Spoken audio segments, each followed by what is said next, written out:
சொன்ன அது டிசம்பர் ஜனவரிக்கு கூட தள்ளி போகலாம். அதிமுக பெரிய அளவுக்கு பலவீனம் அடையும் செங்கோட்டையன் போறது இதெல்லாம் காட்டுது இல்லையா? நீங்க சொல்லுங்க. நாங்க சொன்னா பழனிசாமி கோச்சுக்குவாரு.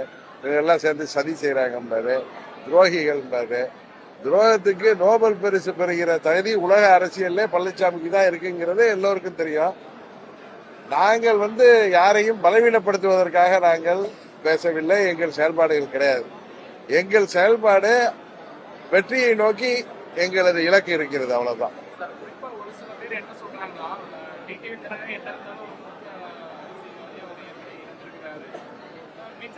ஒரு கட்சி தொடங்கி 2 வருஷம் தான் ஆகுது. அவர் போய் வெற்றி பெறுவாரு, அவருக்கான வாய்ப்புகள் இருக்கு அப்படின்னு பேசுறது சரியா? இல்ல நான் என்ன பேசுறேன்னு உங்களுக்கு தெரியும். பழனிசாமி 3வது இடத்துக்கு செல்வார்.